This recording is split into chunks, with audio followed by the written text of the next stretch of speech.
Hello everyone, कैसे हैं आप सब। होपिंग दैट आप सब बहुत बहुत अच्छे होंगे। देखो यार, मैं जानता हूं आप सबने मॉक टेस्ट देना तो शुरू कर दिया होगा, लेकिन मॉक टेस्ट में ना हम बहुत सारे मार्क्स गवा देते हैं सिली मिस्टेक्स में। अगर हम सिली मिस्टेक्स को अवॉइड कर लेना तो आपको पता नहीं है, कम से कम 20 से 30 मार्क्स तो मजे मजे में बढ़ सकते हैं। लेकिन ये सिली मिस्टेक किस किस तरह की होती है और कैसे इनको अवॉइड कर सकते हैं और कैसे अपने मार्क्स मैक्सिमाइज कर सकते हैं, हम यही देखने वाले हैं। सीधा पॉइंट पे आ जाता हूं कि ये सिली मिस्टेक किस तरह की होती है। प्राइमरीली सिली मिस्टेक्स में कुछ ऐसा होता है कि कैलकुलेशन का हल्का सा एरर हो जाता है। कई बार हम क्वेश्चन को गलत समझ लेते हैं। क्वेश्चन में पूछा होता है which of the following statement is correct, हमने पढ़ लिया नॉट करेक्ट, या नॉट करेक्ट को करेक्ट पढ़ लिया। तो प्राइमरीली अब हमें समझना है कि जड़ क्या है, रूट क्या है, सिली मिस्टेक्स होती किस वजह से है। तो प्राइमरीली एग्जाम टाइम में ना हम डर रहे होते हैं, एग्जाम टाइम में प्रेशर फील होता है। जस्ट इमेजिन करो, रियल डी डे है, रियल आपका एग्जाम है, जेईई मेन का एग्जाम है और सामने आपका पीसी है और आप ऐसे बैठे हो और एग्जाम अटेम्प्ट कर रहे हो। अब उस समय क्या होता है ना, एंग्जाइटी बढ़ रही होती है, स्ट्रेस भी हो रहा होता है, सभी को नहीं लेकिन काफी को हो रहा होता है, जिस कारण हम या तो पिछले क्वेश्चंस के बारे में सोच रहे होते हैं। जब हम डिफरेंट क्वेश्चंस के थ्रू हम ब्राउज कर रहे होते हैं तो उस प्रोसेस के अंदर क्या होता है, हम पिछले क्वेश्चंस को देख चुके होते हैं, अटेम्प्ट कर चुके होते हैं। तो हमारे दिमाग में कहीं ना कहीं ये रहता है, यार ये क्वेश्चन मैंने ठीक किया कि नहीं किया। तो हमारी बुद्धि का एक हिस्सा होता है पिछले सवालों में। सिमिलरली हम उस क्वेश्चन पे ना सोच के अगले क्वेश्चंस पे भी सोच रहे होते हैं, क्योंकि हमने आगे वाले क्वेश्चन भी कई बार देख लिए होते हैं। तो आगे वाले क्वेश्चंस पे ध्यान दे रहे होते हैं, पीछे वाले क्वेश्चंस पे ध्यान दे रहे होते हैं और बहुत कुछ दिमाग में और भी चल रहा होता है। टाइम कितना बचा हुआ है, बाकी सब आसपास वाले लोग क्या कर रहे हैं, उस कारण हमारा प्रेजेंस ऑफ माइंड उस समय वीक हो जाता है। यानी हम क्वेश्चन को ठीक से नहीं पढ़ पाते।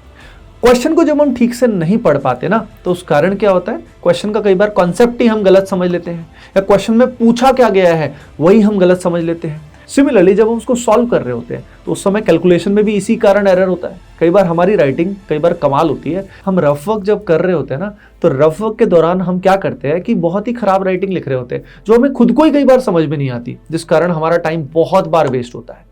इसलिए रफ वर्क भी हमें क्लीन करना चाहिए, ये बहुत इंपॉर्टेंट बात है। अब सवाल ये है कि मैं ऐसा क्या करूं कि मेरा प्रेजेंस ऑफ माइंड उस समय अच्छा रहे। तो प्रेजेंस ऑफ माइंड आपको लाइफ में ही अच्छा रखना पड़ेगा। अगर आप अपनी लाइफ में आपका प्रेजेंस ऑफ माइंड अच्छा है तो आपका एग्जाम में ही रहेगा। ऐसा कभी नहीं हो सकता कि सीधा एग्जाम के दिन आपका प्रेजेंस ऑफ माइंड अच्छा हो जाएगा, उस दिन आप पूरा फोकस करोगे।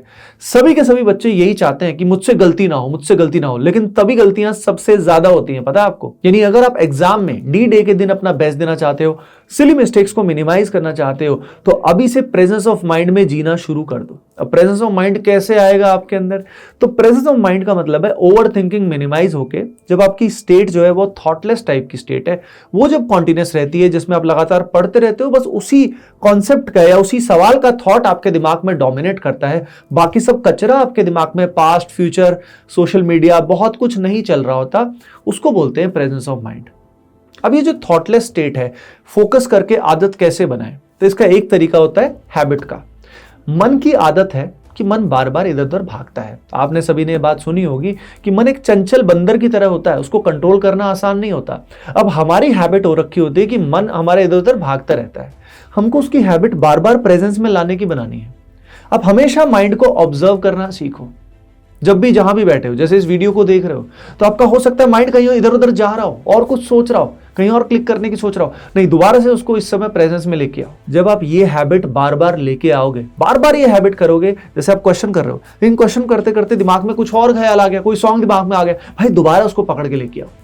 ये हैबिट जब आप बनाओगे ना, मैं बता रहा हूं 21 दिन में नए न्यूरल पाथवेज बनने शुरू हो जाते हैं, यानी नई हैबिट्स बननी शुरू हो जाती है। और जब हम मन को बार बार वश में करने के लिए उसको बार बार फोकस करके घसीट कर लेके आते हैं सही जगह पे, तो हमारा काम बन जाता है, हमारी प्रेजेंस ऑफ माइंड बढ़ती जाती है। प्रेजेंस ऑफ माइंड बढ़ने से सिली मिस्टेक्स हमारी नेचुरली अवॉइड होती है।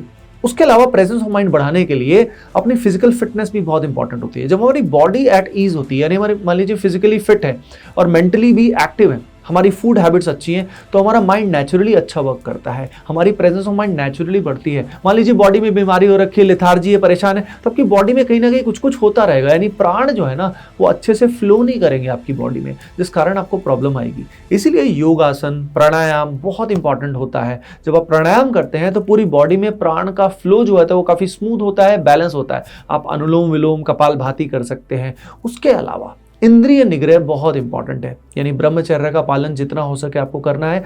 प्लस आपको अपना फूड जो है ना वो सात्विक करना है। आप सभी ने ये बात सुनी होगी, सात्विक फूड जब आप कंज्यूम करते हैं, घर का खाना जब आप खाते हैं, तो ऐसे केस में आपका माइंड नेचुरली शांत होता है, यानी आपका फोकस और भी अच्छा होता है, तो आपका प्रेजेंस ऑफ माइंड अच्छा होगा।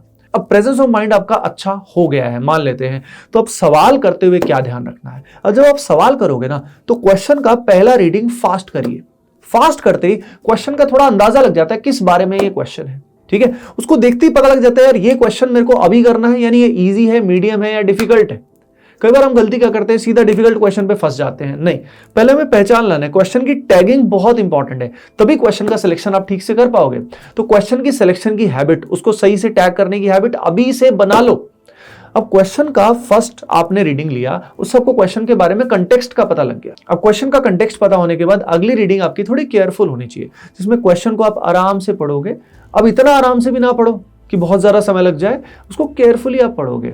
अब उसको पढ़ते पढ़ते क्वेश्चन का पूरा रोड मैप आपके दिमाग में बन जाना चाहिए कि कितने स्टेप्स में मुझे करना है, कैसे इसको करना है, और फिर करना शुरू करिए। ये तो कॉमनली हम कोशिश क्या करते हैं, फिजिक्स और मैथ्स में खासतौर पे बड़े सवालों में ऐसा करते हैं कि हम क्वेश्चन को ठीक से समझते नहीं हैं और बिना समझे ही क्वेश्चन को करना चालू करते हैं, सीधा फॉर्मूला लगाना चालू करते हैं। भैया जब तक तेरा रास्ता आगे तक क्लियर नहीं होगा तो बीच में कहीं ना कहीं स्टक हो जाएगा और तेरा बहुत सारा टाइम वेस्ट हो जाएगा। तुझसे कौन कौन सी कॉमन सिली मिस्टेक्स होती हैं एक बार जल्दी से कमेंट सेक्शन में जरूर बताना, क्योंकि जब तू लिखेगा ना वही प्रॉब्लम तेरी धीरे धीरे सॉल्व भी होती जाएगी। तो गाइस अगर इन सब बातों का तुम ख्याल रखते हो तो सिली मिस्टेक्स अवॉइड करोगे, अपने मार्क्स को काफी बढ़ा सकते हो।